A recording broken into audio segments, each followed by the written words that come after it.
I got it. Good morning. Today, August 31st, Monday, we would like to call our Community Development Committee meeting to order. Roll call, please. Calling the roll, Mr. Hairston. Here. Mr. Jones. Mr. Jones is absent for the moment. Mr. Brady.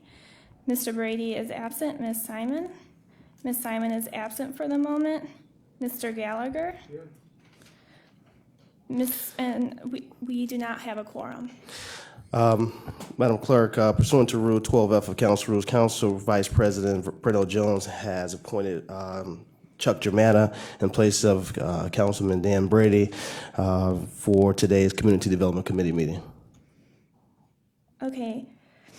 Mr. Germana is in attendance, and so we do have a quorum. Thank you. I'd also like the record to reflect that Mr. Greenspan and Mr. Miller is in attendance. Thank you for attending this morning, gentlemen. Public comment related to the agenda? No one has signed in. All right, if everyone had, if you all have a chance to review the minutes from July 27th meeting, I'll entertain a motion for approval. Second, I'll second the motion. Any discussion on none? All in favor? Aye. All right, item 5. Ordinance 2015-0003, amending Title VII of the Cuyahoga County Code to include community development as an allowable use for the Casino Revenue Fund and to establish the County Community Development Supplemental Grant Fund Program. All right, we've, Councilman Greenspan, I know there's co-sponsors, Councilwoman Simon and Councilman Germana. We have Councilman Greenspan here with us today. We will allow him to open this up with initial discussions, and we'll follow with questions. Councilman. Great. Thank you, Mr. Chair. This is a, I think it's a very interesting and unique concept insofar as providing assistance to our communities. We all are familiar with community development grant programs, CDBG funds, which are administered through HUD and are used in a number of ways, but are used for some very specific purposes as well as defined by HUD and other regulatory bodies. What we've done here in this piece of legislation, and this has been in the works for almost a year, and we met with Mr. Benders when he was head of the, was working with the county and helped us craft this piece of legislation. What we're looking to do here is to effectively provide communities an opportunity to participate in a supplemental grant program for projects that are consistent with CDBG projects and the funding source to be used out of the casino revenue funds limited to 15% of the annual collections. The applicable uses are stated in the legislation, very similar to uses that are available to CDBG funds for community master plans, housing commercial demolition, infrastructure, public safety, streetscapes, parks and playgrounds, or community or senior centers. You know, and I see Mr. Kelly's here, and he can probably, although I haven't asked him, could elaborate more on the applicable uses of CDBG money as it relates to improving low mod and ITA areas. These funds are to be used in conjunction with other funds, but can be used outside of a low mod or an ITA area. It's also open to all 59 communities in the county, which is a new use for the casino funds as they've traditionally, or as they have historically been restricted to a downtown use. Although we've passed the window in which the exclusivity is permissive. And this it would be an applicable use or an allowable use of casino revenue. This, in discussions with my mayors, and the mayors of the First District are very much in favor of having additional funds available. The original thought behind this is we would partner or we would work with low mod and land adjacent to low mod and IT areas to prevent them from falling into that designation. Classic example is in Rocky River, there's a street project that was a CDBG funded project a few years ago that qualified, but literally across the street in an area that the concern was it might fall into that designation was outside the Lomont ITA designation, and there were no plans and no funds to prevent that area from falling into that category. So that was kind of the original thought of this and moving this forward. I believe this is worthy. I believe our communities clearly would benefit from this, and I'll be glad to answer any questions. Chuck, would you like to say something? Chuck? Well, I'm here to hear this explained, so I don't have any questions or comments at this time. Thank you. We'll open it up to the committee for questions. Mr. Greenspan, thank you so much for your opening remarks. Questions? Mr. Gallagher? What was that percentage that would be made available? Sure, it's 15%. It's in, these are not numbered, but it's under, it's letter C. I'm trying to think. It's the, under section 714.02C. 15%, 1.5. The only thing is when, the only concern I would have, and I'll have to hear what everybody else thinks, is that when these monies became available or were becoming made available, I think the last thing we wanted to do was slice up the pie. And this would be the first step in slicing up that pie, which means you don't get the bang for your buck.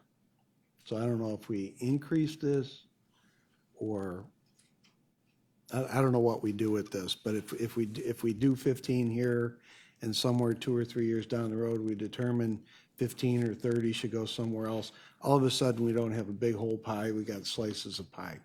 And I would prefer what we've been doing, at least keeping it together on larger projects. And I know this is helpful to everybody, but is it truly helpful to everybody if we're sending 20 or 30,000 in when we could be sending 200 or 300,000 in? That's my only concern. Yeah. I'm absolutely in favor of this. I know we've been discussing this for a while, and the real shame is the CDBG money has just not been accessed or accessible by these communities because of the terms that the government puts on it. And everybody's walked away from it, literally walked away from it because they just can't make it work. And government being what it is, no one wants to listen. We can't funnel these dollars into these communities that actually use it, historically used it, and they got frustrated, and once again, they walked away. I think when we got elected, we were put here to figure out a way in which to make it work, and we have not done that to this point in time. We did work with a mayor from your, couple mayors from your district, township trustees from mine, and the previous director had good ideas and I would assume good intentions, went nowhere. So this is a step, but I'm just wondering, should we take a bigger step or leave it wide open? That's the only thing I think we need to discuss, because this does funnel dollars into these communities that traditionally would use CDBG monies that are not now, and that's a crime. That's the crime of this, is that we have to make this step to correct a federal misstep. And in our inability, quite honestly, not to, in some way, game plan around that federal misstep. So I'm for it. It's a great idea, and we, like I said, we've been discussing it, and I appreciate you moving this forward. Well, thank you. And if I could address some of the points that Mr. Gallagher brought up, he's correct. Obviously, CDBG money is diminishing in our communities, have been relying upon it, not as far as counting on it, but relying upon those funds helping their communities. In the CDBG rounds, and Mr. Kelly can correct me, I believe we looked at $150,000 grants, as being kind of the community application benchmark. This so would complement that, and because it's left open where it's 15%, we're roughly receiving between $8 and $9 million a year in casino revenue, although it's going down. that could leave 10 projects or 9 projects at that $100,000 to $150,000 range, which could be beneficial. But it's important to note here in the evaluation criteria, which is stated in section E on the next page, this money is to be used in conjunction with other monies. And that's part of the evaluation process. In 3B, that the project specified in the application complements or otherwise enhances other projects supported by other funding sources. So what we're doing here is we're not saying this is the only money in, but part of the evaluation criteria is this is additional money in. So if we have a private foundation, or we have a city that has a project that they need assistance with, or they are pairing this CDSG money with CDBG money or other funds, it's meant to, and part of the evaluation process is to help enhance the project funding. The amount that is to be determined per project is left up to the Department of Development as they see the applications coming through. And so, yes, we're looking at a pot, let's say of $1.2 million, $1.5 million, depending how much casino revenue comes in, which is very similar to the money we're left. I know, Mr. Kelly, I hate to keep putting you on the spot, but if I can ask a question of you as far as CDBG money is concerned, what is the total amount that we're now receiving on an annual basis for CDBG grants? Well, we have about $1.5 million allocated for municipal grant program. Okay. And at that benchmark of $150K per award, that's 10 awards a year. Okay, so this, based on the funding source, assuming we're 10 million, which we're a little lower, we're trending at what, 9 in the $8 to $9 million range, it would almost double the available money for communities for related and like projects. Is that fairly accurate? Yeah. Okay. I just wanted to get clarity that it was about $1.5 million, and we're funding about 10 projects a year. Question. Jimena? What the total amount of CDBG funding is for all of Cuyahoga County in a year? I don't have the number handy for what our award is every year, but we use those dollars for many programs, including our storefront renovation program, Muni Grant program, number of housing programs, and then cities that are called entitlement communities, like Cleveland, Lakewood, Cleveland Heights, East Cleveland, receive a direct allocation from the federal government of CDBG awards. So, As I believe Parma does as well. and Parma, yep, of course. And then we are responsible for administering the CDBG dollars for those non-entitlement communities. In all cases, CDBG dollars have to be used in either in areas of low to moderate income or for persons of low to moderate income. I think it's important to find out what the big number is. To Mr. Gallagher's point of, we're cutting the pie real thin. I'm just wondering how much this enhances the whole amount of funding in the county. So. Well, if we're looking at possibly doubling the amount of CDBG money available, based on the casino revenue coming in, although I think Mr. McAleer can probably provide some clarity on the revenue collections. Clearly, we know that these, if the Department of Development determines that 100, maybe we'll do 10 grants, let's say it's $1 million, 10 grants at 100,000 apiece, in conjunction with another 150,000 from the CDBG money, or in conjunction with additional funds coming in from private sources or the municipalities' own budgets. Clearly, I would say that would have an impact. I agree, when you're looking at a $20,000, a series of $20,000 grants, are you really spreading it too thin? You very well may, although if that community just needs $20,000 to complete their master plan, as an example, then I wouldn't say that it's not a wise use of $20,000. That's why I didn't put in the legislation any specific minimum dollar amount at the flexibilities that of the Department of Development to determine, based on the applications they receive, how to best determine and utilize these funds. Because if we were to put it as an example, a $75,000 minimum grant award, and a community or two submit a $50,000 grant application, because that's all they need to complete their project, but it's what they need to complete their project, we would then be hurting the community itself, and then I think maybe going against the spirit of this legislation, which is to provide an enhanced opportunity for communities to complete projects in conjunction with other money. This isn't meant to be standalone money, given as a standalone funding source. It's meant to complement already existing funding sources. Mr. Gallagher?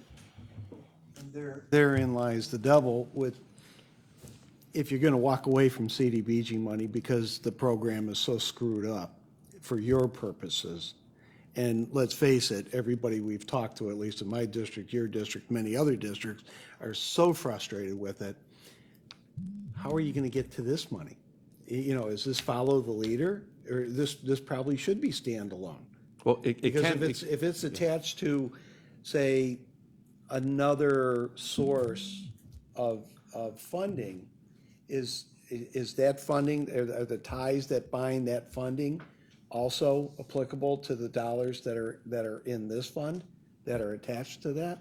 No, Or is it standalone at that point? it's standalone to the extent that it's not reliant upon a CDBG application, meaning that if somebody applies for a project and they don't have a CDBG project, funding source at the same time, they're still eligible for this money. Everybody has CDBG projects. The problem is people are so frustrated with the program and the application and the process and the strings that are attached, they literally walk away from it. Communities that historically relied on it. And I think these dollars should be on the side of that. I think we should run away from those. Anybody that's successful in getting CDBG money is, and I'm going to guess, is going to get enough CDBG money where they're not going to need this.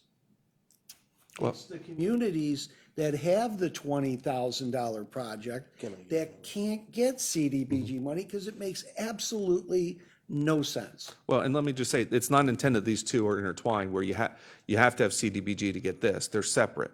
The only tie-in is that this could complement CDBG funding deficiencies to help further a project, but they're not relied upon one another. But you need other funding to get this.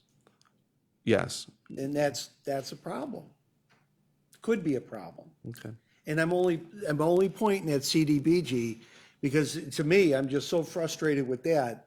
And that's all I hear about. I don't know about anybody else in their districts, but everybody's just so sick and tired of CDBG money. And again, we went to the director and I'll assume he tried his best and nothing happened. And you have mayors and councils out there that were so frustrated, they walked away. Now, who walks away from money on the table because of the program? This is the example that is out there, and it's a shame. It's really a shame. And I guarantee you, every community has these, and if they get them, they're lucky to get them because they spend so much time and effort. I mean, the application alone drives these people crazy. But I just don't think we had the ears of the department clearly on this, and the frustrations from especially the mayors and especially inner ring mayors that walked away. And they need these dollars. They have storefronts, and the majority of them were storefronts. These are mom and pop stores that absolutely walked away.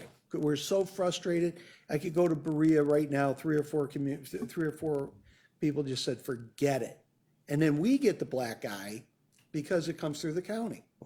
But we couldn't get the ear of the director, I don't think, totally understanding what the frustration on the street is.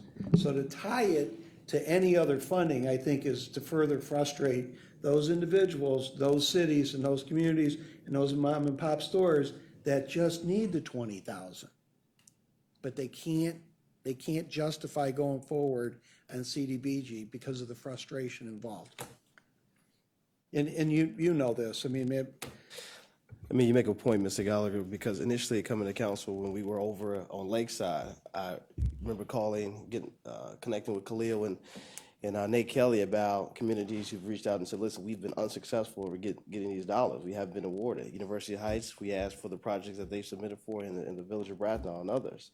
And that was one of the things they talked about. It's just so dang hard to get the funding because of all the strings that are attached with it. And then let alone getting through the application process. That was a nightmare because I called and asked, can development work with some of these communities to help them fill out the application? But there was, concerns with that. So I understand. I know Ms. Simon has a question.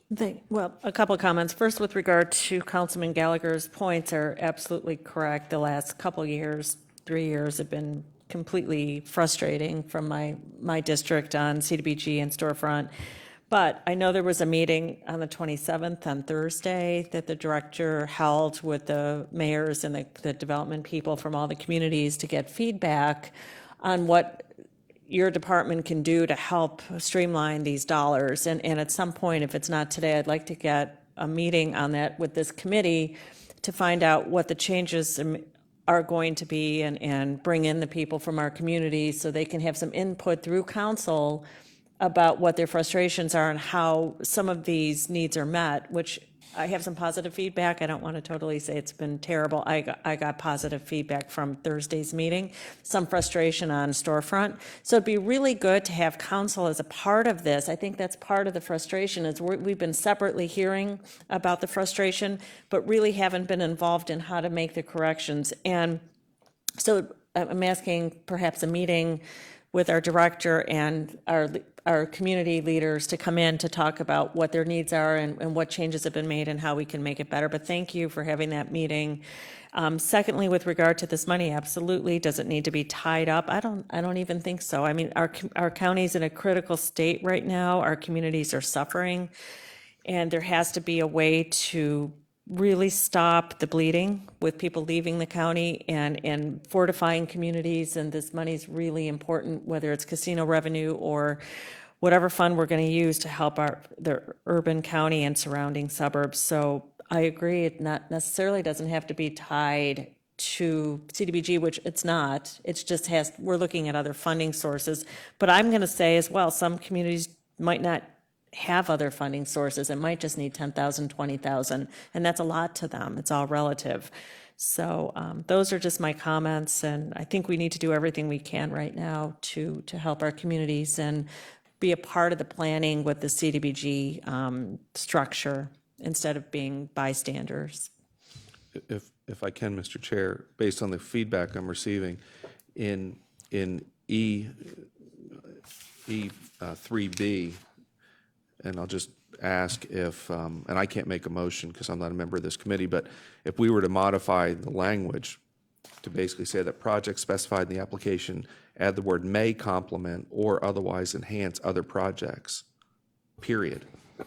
I'll make a motion. Well, Yeah. we don't, I don't want to today do any amendments on the floor. What I want to do, actually, I had no intentions of moving this out of committee today, only because other council members have reached out who had just recently been able to review this and have questions and concerns about it. Also, Council President Dan Brady is not here, who also spoke with me about this beforehand. So we'd like to keep it in committee and work on this outside of, to kind of get some of the questions and concerns answered, maybe if there are any substitutes that we possibly want to do outside of here.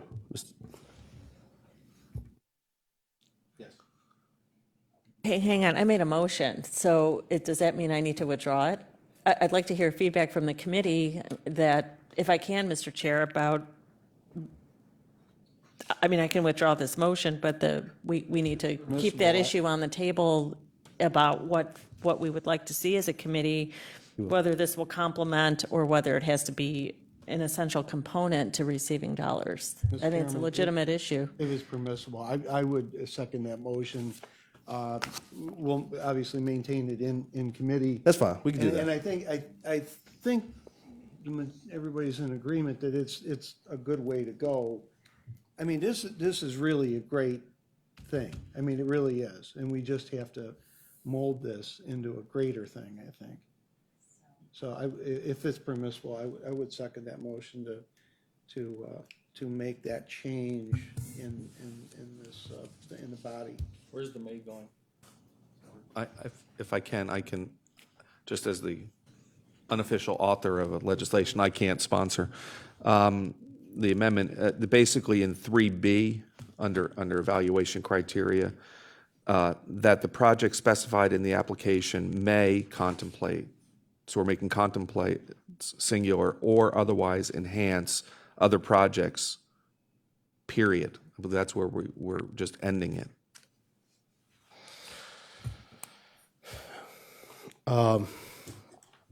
Sonny, so you're going to make the motion Yes. to, Well, it's 3B, yes, it's section evaluation criteria, which is E, 3B. And instead of making it mandatory that there's a contemplation of other funding, it's just going to say that the project specified in the application may complement or otherwise enhance other projects supported through the other funding sources. So it's a may just added there. and that has been seconded by Mr. Gallagher. Anyone have any discussion on that? None, all in favor? Aye, all opposed, ayes have it. The correction or the change in the wording has been adopted. Are there any more questions? Mr. Jones? Mr. Chairman, one, I think this is an excellent idea. It's needed. Our communities need it. But I do think we still need a little time to work some of the kinks out. As you said, other colleagues, myself included, need even a little more time than what we've already had to review this. And I'm glad the chairman is holding it in committee. Gallagher? Mr. Miller? Mr. Chairman and my colleagues, I also agree that this is a good direction and that we need to find ways to bring some of the kind of projects that have been so prominent in the downtown community into our neighborhoods and help create some projects that'll create some special places in our neighborhoods. I think that the discussion has been on the right track as to there's a legitimate question as to what extent do we want to specify how much of this money can be used for this purpose and how directive or how open that we want to be in terms of the legislative language. So I agree with the chairman that it needs some further discussion, and hopefully at the next committee meeting we can come up with some ideas and be ready to move it forward. Thank you. Thank you, Mr. Miller, for your comments. You're absolutely correct. And thank you to Councilman Greenspan and the co-sponsors for coming up with this. And really, this is something that's been talked about even when I was seeking the seat. The communities had come to, listen, we need to take some of that money and do things within our community. And that was part of the notion of creating the Community Development Committee to look at innovative ways to use the resources that we have to do different things within our neighborhoods. Do we have any more questions? Another comment, just to throw out there, I've always, I think you all know, one of my passions has been small business and economic development in that context. We know we have ECDI, Economic and Community Development Institute. We are partnering, contracting with them for our small microloan programs and support the small businesses. As I review the eligibility requirements, I see a lot of specifics to community development, from streetscape, public safety, other things. But again, I don't see specifically the mom and pop, the small business, economic development component. It could be captured in the community's master plan, but it's not spelled out clearly as I look at this, that economic development is truly a part of the community development that these low and moderate income communities need. Mr. Chair? Yes, Mr. Greenspan. If I could address that and one other point, there's no purposeful exclusion. When this was put together, we're kind of modeling it after the CDBG model and then saying, how could we do this locally without relying on so that would be open for discussion, although I would be careful in understanding the duplicative role between our economic development plan and that thought, not downplaying it, but just I want to make sure we don't create programs that duplicate themselves. just as a point of clarification, in the casino revenue ordinance that was adopted did not allow for the money to be available until July 1 of 16. So the money now that we're talking about just became available, is just now becoming available. So we have some, I'm sorry, 15. We do have some time, but it's important to understand, I'm not rushing anything through by any means. The intent was to have it heard around this time of the year, adopted, so the Department of Development can create the protocol to get to the communities so they can start providing input and thinking about their budgets for the next budget cycle to possibly include this concept in their thinking. So we're on a good path. I mean, I prefer not to delay it much into the fourth quarter of this year. But however, the committee and council agrees to move forward. But we're operating within a safe window here. Even if this was passed today, there's nothing we could do today insofar as awarding money. So, because the money just became available, less than 60 days ago. So, so we're in a good path. I don't want us to feel rushed, but I think it's important that we, for the benefit of our communities, have ample time for them to understand, give our department a chance to craft the application process and communicate it to the communities, and so we can all go out to them in advance of their budget cycle, which is going to start here, in the next 4 months. Mr. Greenspan, I understand your intentions of why we're doing this, and we will, within a timely manner, continue to push through.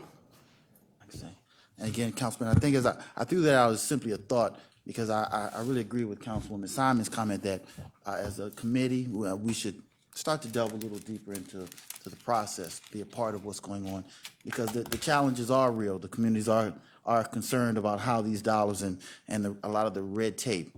And this might be an opportunity, this is an opportunity for us to take more of a leadership role, to step in and say, hey, this is how you start to do things the right way. Absolutely. So with a little more, rolling up our sleeves a little bit, I think we can be a positive influence in the process. Thank you. Ms. Simon? So I just want to say my co-sponsorship for this was to expand CDBG type projects into areas that are not ITAs or otherwise restricted.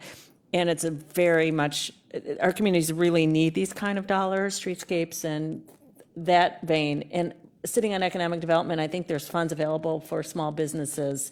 This is a different animal, but I don't want to totally blast that these restrictions on CDBG money come from the feds, and also there's some constraints that were put in administratively that had opened up with the legislation that council supported that I sponsored to enable the department to extend funds for all eligible uses. So we've expanded that.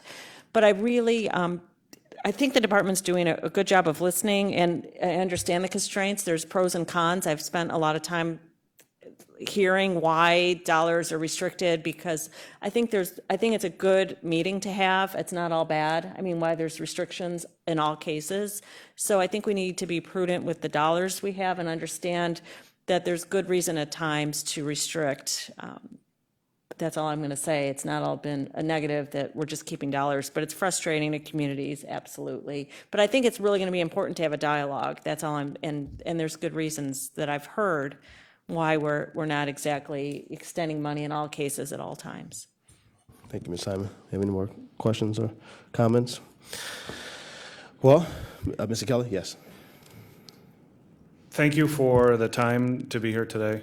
I want to add a little bit of clarity to some of this conversation so that moving forward, some of the different programs that we've been talking about, not all of which would be affected by the proposal. So for example, I used to run a Department of Development in a first-ring suburb that was an entitlement, and we had a storefront program. The storefront program is so important to your communities because it's so effective.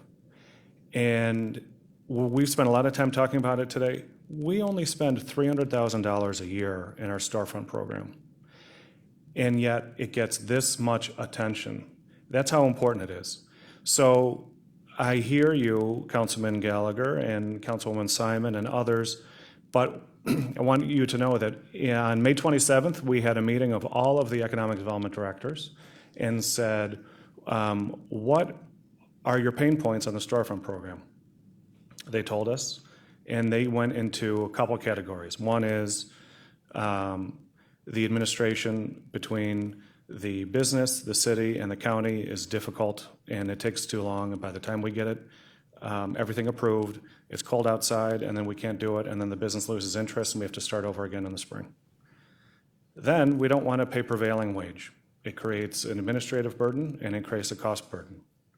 And then lastly, we want to use it for some things that we think are eligible expenses that you, the county, don't think are eligible expenses.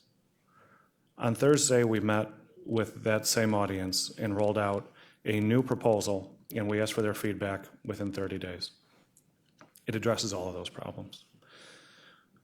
What we do is we said to the cities, you guys have specific needs in your communities. The purpose of this program is to lift up neighborhoods. One of the challenges of being the director of development for the county is that there's such diversity across the county, and creating a rule to apply effectively to each individual city is very difficult. So we said, create your own rules for your cities and ask for it, and then show us how you're going to apply it. So if you are Tom Jordan out in his community, you really want signage. And we wouldn't allow signage because it is too easily used and it would erode the cost of the program or the revenue from the program. But now we've said, yes, that can work if that's what for which you apply. I expect an application and I expect it to get funded. Councilman Germana, when Joe Sebas would call the department and complain would be, we can't fund parking lots and driveways. Well, it's hard to cut a ribbon over a driveway, and so it's hard to show that that is a big difference from a countywide perspective, but it's important to Parma Heights. So we said, it is an eligible use. If that's important to Parma Heights, then you can apply for it, and I bet it'll get funded. So those things are addressed. We've also are taking steps to avoid the clustering to just investment target areas by allowing what's called spot blight. If a building commissioner says that building needs to be targeted for a storefront renovation, that's an eligible use. And then lastly is paying prevailing wages. And we kind of stuck our feet in the ground there. We said paying a wage, especially when you're getting a 50% grant on your improvements, is the right thing to do. And we expect that people get paid for the work that they do. But we're going to make the administration a lot easier. We're going to make it clear. We're going to make it web-based so that anybody can do it. And we will not have a relationship with the business. We have a relationship with the city so that the administration will be fluid, swift, and the impact improved. So that is just our storefront program. And so I want to reset expectations that we're working to improve that we heard your communities. The Muni Grant program is for larger projects, $150,000 awards, and they can, a lot of the challenges that you raised are challenges that are faced by communities as they're seeking investment target areas or eligible expenses. And of course, any community would want more grant funds for their work. I think the challenge that we face from the administration side is we've got an entire budget, and peeling off certain revenue sources and allocating it towards certain projects is dangerous, when we could also look at a particular program and say this is how much we should spend in that program. We would like to have the policy driving the spending, not the spending or the revenue driving the policy, because the challenge with the CDBG is that we inherit rules because of the revenue. And so we'd like to present a budget that is our guiding policy document. It says, here's all of our revenue, here's where we want to put it and how we want to spend it. So that I think will be part of the dialogue on the Muni Grant program and how we handle casino revenue. But we will work with your cities and council aggressively to make sure that that Muni Grant program is as effective. Same with storefront program or any other program. We want it to be effective, and we want to please the same communities that you do. Thank you, Mr. Keller. Mr. Jones? Oh, one question. On the storefront renovation dollars, the county does not operate within the city of Cleveland, is that correct? Correct. It's only areas that don't receive CDBG dollars of their own do we administer CDB, for whom do we administer CDBG dollars? Does that same policy apply to what we're looking at today? Are these? Does not. Okay. Any other questions, Mr. Kelly? Mr. Kelly, thank you so much. To Ms. Simon's point about having some kind of a meeting or interaction with council and the Department of Development to kind of hear those questions and concerns. I know you guys already done that, so we'd like to, once you get those responses back, you know, kind of share them with the committee, with council as a whole. Send it to staff, please. Again, we'll be holding this in the committee today. If there are no further questions or concerns, we are complete on hearing item 5, and we'll continue to move on with our agenda. Okay? Madam Clerk, item 6, miscellaneous business. There's no miscellaneous business. Other public comment? No one has signed in. All right. The CDE committee is adjourned.